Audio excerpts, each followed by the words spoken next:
Welcome to the meeting room at Global TV Talk Show, a broadcast service of globalbusinessnews.net.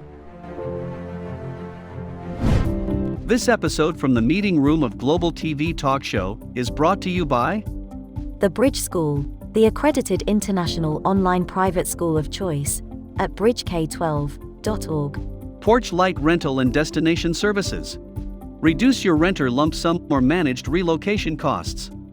Visit them at porchlightrental.com. Cube Monk, featuring the world's first smart cube. Track your goods with our advanced GPS system. Welcome to the future of moving and relocation at cubemonk.com. Primestone Partners, featuring corporate, government, and developer housing solutions, as well as senior-level advisory services. Find them at primestonepartners.com. And by heirs.com. With our full range of services, we can help design and manage your international relocation. Find us at heirs.com. Insured Nomads provides protection and peace of mind with health insurance, travel insurance, group, or tailored insurance for the globally mobile. Visit us at insurednomads.com. And by International Auto Source. We are the vehicle experts for expats, featuring all major brands of automobiles with flexible solutions and financing. On the web at intlauto.com. This is Ed Cohen. I'm in San Diego, California, and our very special guest today on Global TV Talk Show is Miguel Macedo, who's coming to us from Porto in Portugal. I've been in Portugal. I hope all of you go someday. We're going to talk with Miguel about his job. His job is in protocol. He's an event producer. So, hello, hola. Hi, hello. So, Miguel, tell us about your current job. Of course, now the pandemic is impacting everybody's business, so everything is different. But normally, you are a producer of large events, bringing together people, athletes, companies, sponsors for sports events such as football and marathons and other things, correct? Well, let me explain you a bit. My daily job, I work in a city hall already for 20 years in a city which is neighbor from Porto, which is called Matosinhos, and it's a city that holds the harbor, the commercial and fisher, and the biggest fisher harbor of this area. So it's a neighbor city. It's connected to the city of Porto, and it's I work there in the city hall in the public relations department already for 20 years. I see.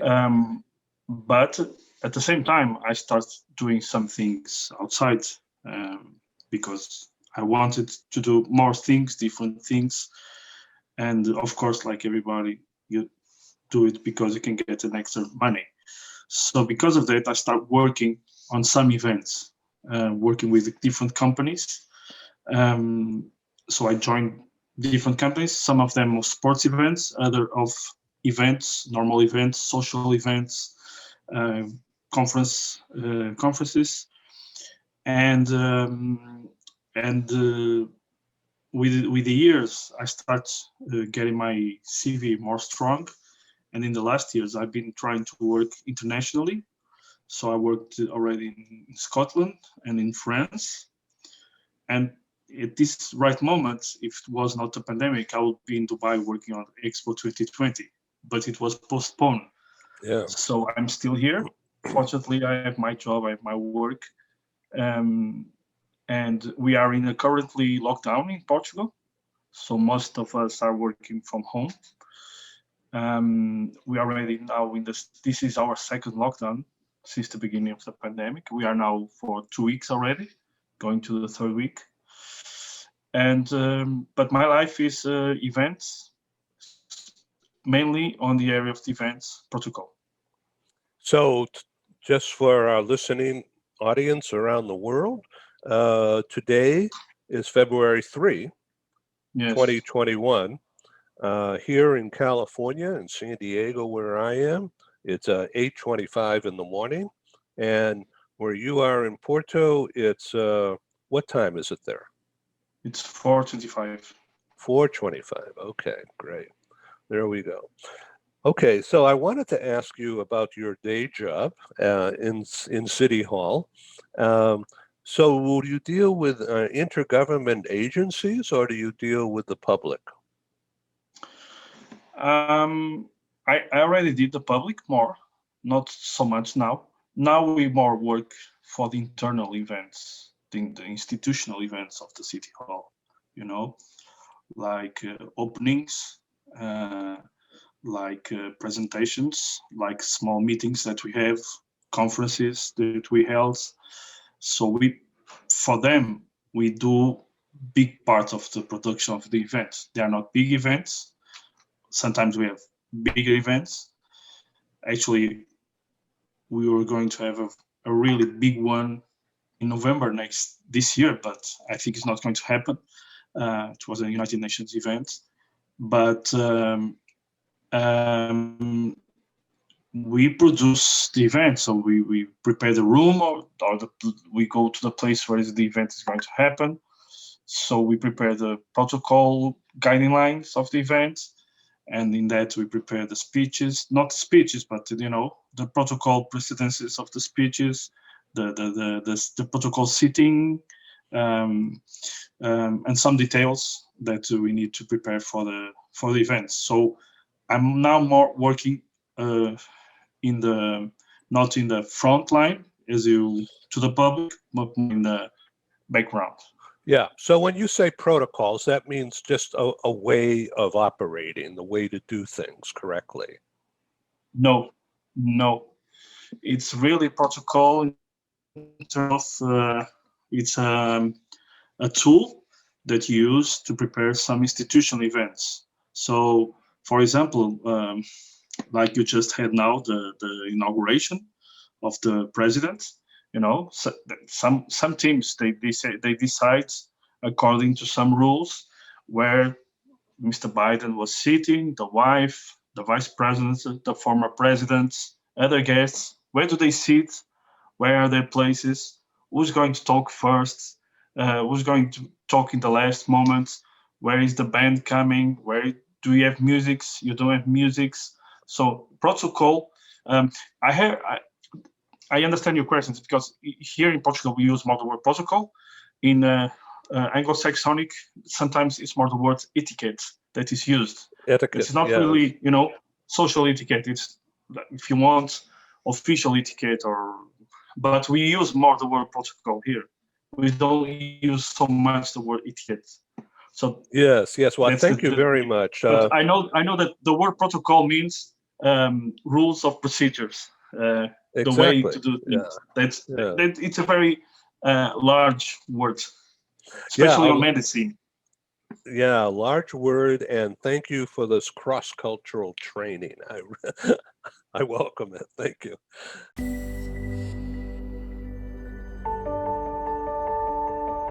Something that's really neat is that the Bridge School partners with various organizations to provide learning for their students. For example, we partner with a major ballet company, and we are able to enroll several of their students into our school. So now not only is the student able to participate in a school and have a seamless transition while they're very active in their ballet career, but now they have other dancers that are with them that are doing some of the same courses. So it's almost becoming a camaraderie where they're taking similar courses, they're working together on their ballet, and really being able to form this great partnership with these organizations to provide a needed service. A lot of times there are student athletes who will spend hours and hours at the gym or at the basketball courts, wherever it is. And if they're attending a traditional school, they're in school from 8 to 3. They get a quick snack, and then they're at the gym for 3 to 4 hours in the evening. Coming to us and having that partnership, they're able to break that up throughout the day. They can have a morning practice, get some schooling in, have an afternoon practice, finish their schooling in the evening.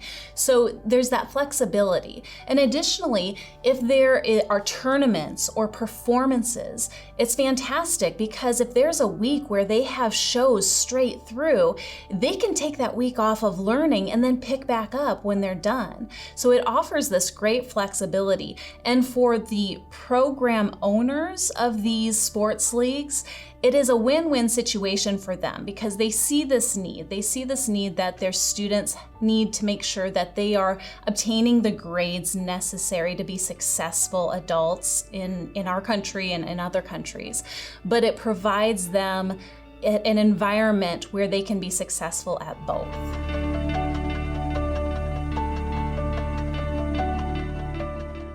All right. So let me ask you about Porto as a municipality.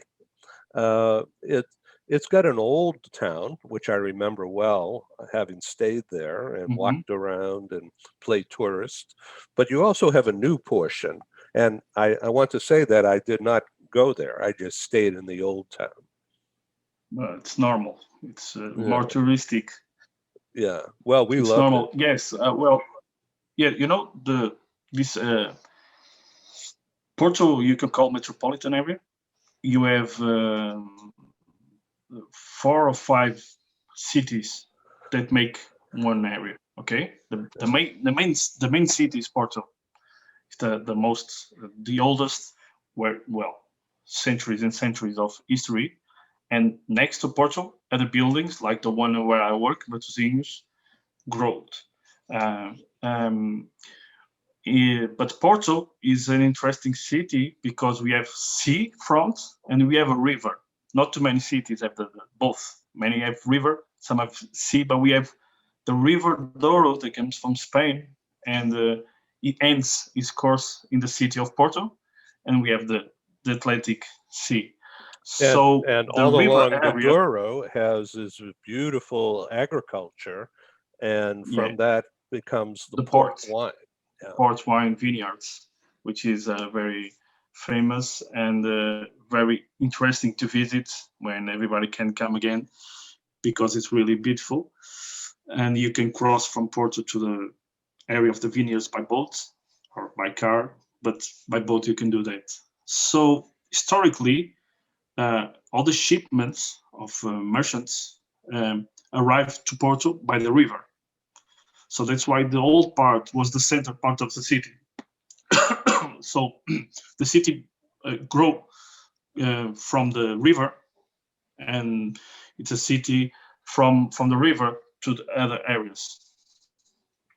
Now it's different because that part is touristic, but it's not, in terms of the economic center, of course. But the city just changed. Like I was telling you, the commercial harbor of the area of Porto is now in Matosinhos.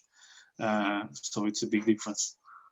Yes. Okay. Well, thank you very much for doing that. So when you are involved in events, think back and think ahead about how you would do things differently, because things will get better once more people get vaccinated and time passes. Is it? It seems to me that it would be a very difficult job, organizing the people and the different interests to get things done properly. Well, here in Portugal, you have a official law that defines the position in most of the official events of a big number of persons. That law says which is the number 1 of importance, the number 2. It goes from the 1 to the 58, and in those positions you have several exceptions. Okay, and then in the law you have other exceptions. From that law you pick that, and then depending on the event you have, you organize it. And then the main theme of the event also helps you to organize that. So it's like I say, it's never a closed. Maybe not this word. It's never a closed business. You have to be open wide. You have that official law, so you have to pick that in first hand, and from there you start making the work of building the event in those terms of etiquette or protocol. Okay, and that's why we make a difference from official events or private events, even though in terms of etiquette and protocol all over the world there are some general guidelines. Of course, if you have a president of the state or prime minister or ministers of very important CEOs from companies, this and that, that means you have to make a difference between people. That means that when you have, for example, to make the sitting, the protocol sitting, Yeah. you have to make some difference. And then many times you have to deal with those interests. You have to deal with, different situations. That's why I always tell to my students, it's very open. You can never be closed. You have the guidelines, that's important. And from the guidelines, you grow and you start develop what will be the finished part. And sometimes the finished part in your head is not the one that happens in the event because you're dealing with people. You never know what's going to happen 5 minutes. If one people doesn't go, and it's a very important person that goes to the event, you need to change everything in the last minute or a lot. So you build, you prepare, you plan, and then you have to face with the changes. It's a very dynamic area. So that's why it's very interesting. Well, this is really fascinating. I thank you for your time, a brief time here, Miguel Macedo. Thank you for being our guest on Global TV Talk Show. And if you would like people to learn more about what you do or about Porto, where can they contact you? I have a Facebook page called Portocolar, if you can say. It's almost like protocol, but with an R in the end. Yes. And you have my email that I can send you, and then you can show up to people. Yes, it's a fascinating area. Not too much people. There's a lot of people in the world, of course, that studies this area, that has very big interest. But it's not like engineer or medicine or other areas that many people that do that. I know now because I deal with that. But you don't like, oh, I know some protocol guys. Do you know where? But it's more closed area, and most of the persons that work on this area, many come from the military area because they are very organized on these fields. Yeah. Because military is all straight lines, and it's a very good school. I didn't went to military, but it's very good school on that. So all the you can call the military and police force, they are very well organized. All those events normally are very good. And then it's people that comes, for example, my university degree is international relations. So I start getting interested by diplomacy and all those subjects around that. And but also I think it's something very personal. It's like when you discover you want to make TV, you want to be a broadcaster, you want to be a football player, or you want to be. That's my. At one point of my life, I discovered that I was good to do events, and especially protocol. And I'm very sure about that. I have no second thoughts about that.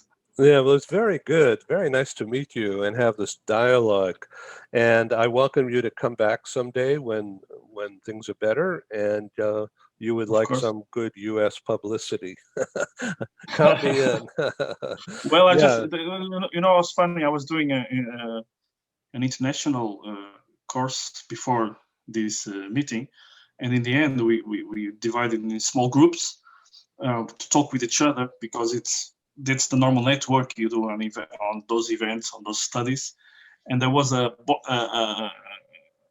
person from California, actually, and he was talking that his area working was weddings, and now we was not being able to do it because of all this pandemic. And what was nice because he was from California, like you. So it's the second person from California I talked today, which is very not normal. I know. Well, I'm in San Diego, which is in the south on the Mexican border. And I don't know where he's from. You didn't say. You just said California. Yeah. Okay. Well, I think you have good weather there. Yeah, it's moderate. Yeah. It's about 60 Fahrenheit. 60. It's good. Which is probably what 15 or 18. But very typical winter day here in San Diego. Yeah. That's good. Yeah. Okay. Well, thank you very much. Be well. Thank you for having me. And stay healthy. Yeah, you too. Okay. Stay safe. Ciao. Thank you very much. Bye-bye. Bye-bye. Thank you for joining us in the meeting room at Global TV Talk Show. Have a wonderful day, and stay safe.